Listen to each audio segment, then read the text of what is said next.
What's up, folks? Okay, so this is a new build model. It's like I've never built a Jazzmaster before, really. Kind of have, but not really. My first one isn't even done yet. This is kind of like the second Jazzmaster kind of idea with actual like Jazzmaster setup, electronics and stuff. I have these Duncan designs in here as well, just for the tone. So I'm working on kind of what makes a Jazzmaster playable for me. It might be different for everybody, but these Duncan designs are actually hotter than normal Jazzmaster pickups. So they actually sound really good. So getting the pickup so they don't wobble with the normal inserts that sit underneath there, I might show a picture of that. I actually put in extra foam to nail these down and press. So then typically this thing likes to wiggle a lot when you try to use the trem. And here's the issue with the trem. So when you depress it, it wants to stay down because it is binding on itself inside. And then you can kind of see here, this moves a little bit, but not as much as a normal one. And I can explain the post situation in there a little bit later when I take this apart. But also, I shielded the entire thing, and now I got a short happening here where the lead is touching the ground and grounding out right here. This in the up position will work because this is a separate circuit and it's getting over to the jack just fine. However, this part of the circuit is not functioning. So things we want to fix. Also this, so this wants to just come in and out real easy. There's like a grommet in there that I kind of pressed to get it to stick a little, but I'm going to fix that too. And I'll show you all how to overcome all those problems. All right, so I'll show you this part to limit the rocking of this thing, because on these more traditional ones, first of all, deeper grooves here than on the normal like vintagey one. But then just wrap them in electrical tape. Super easy. If you're dealing with a vintage situation that you want to keep all your hardware, and this isn't vintage obviously, but I don't want it to wobble as much. So the easiest thing to do is just wrap it in electrical tape like that. And see how high these posts actually sit to get the angle right. Anyway, that's that part, simple enough. So also, I had one of these that just slightly stripped. So I pulled it, and I'm going to replace it with a new one, of course.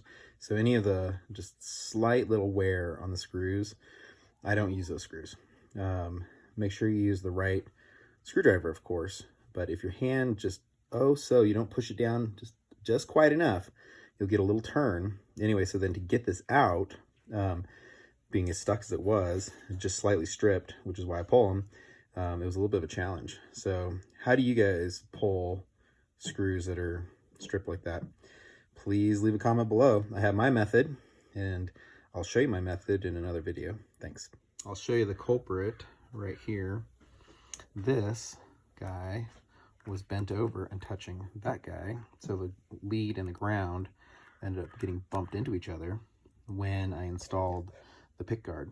When I put it into the body, which I've thoroughly shielded, but I've also put electrical tape over this right here so that the switching mechanism here, our switch, won't accidentally touch. Same thing over here, so that the jack doesn't accidentally bump into the grounding. I'd like to make, a part, that plastic mold that would just fit in right there if I were to make a lot of these, or some sort of a casing around these so that they don't touch the ground inadvertently like that did. This piece would touch the ground, and because it was touching the ground on the body shielding, it was pushed over and then touched that. So this comes out from in here. I unscrewed it, but this is what's binding. You can kind of see the knife edge is actually a little bit, when they chromed it, It's not perfect. So I'm gonna round this out actually. All right, so now, it's hard to see, but these are more rounded than just crisp knife edges. So this should pivot in there more round fashion and not have any burrs on them. We'll give it a try. All right, so that's how that goes in. It's those 3 screws right there, in and out. Now I'm gonna reassemble it and throw it back. All right, so then this piece right here, it's a screw as well. So this you can kind of get on by hand pretty easily. Now this grommet, is what holds your arm in, your tremolo arm. So what I'm gonna do is zip tie this so that when I tighten it, it stays the same sort of tightness, and that the zip tie will actually hold it in place. Now you'd think that this would be solved in 2022, but anyway, that's the workaround. Broke a string, but whatever. Turn this up a little bit. So we are adjusted the screw. So now, see how it goes back up? It's not me being down here then having to pull it back up. Yep, that's what you want. And you can kind of look, this flexes too. They all do. So I'm not a fan of this design. It just is what it is. It's vintagey, I think. The pickups are this vintage vibe idea, right? The whole tremolo, you can give those warbles and wobbles. Anyway, it is what it is. All right, so got her mostly assembled. Could put the screws back in, put some of them on just to test her out.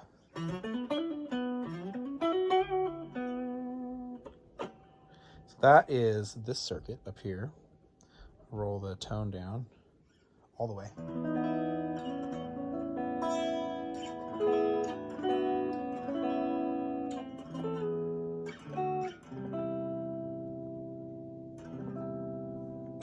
Go to the neck, not on that circuit. All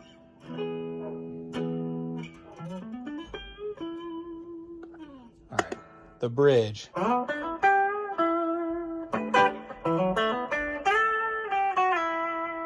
Yeah. And then add a phase Z in the middle.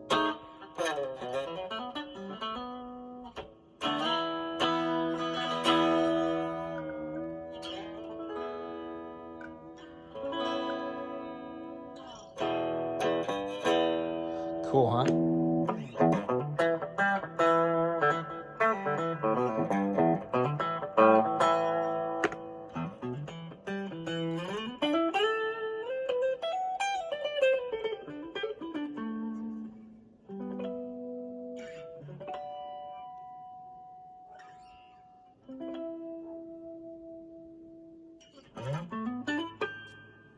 I might loosen up. You can do that. Anyway, I might loosen this up actually.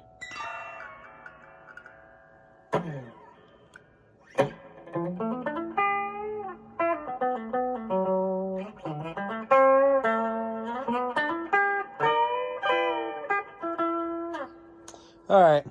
Talk to you guys later. Bye.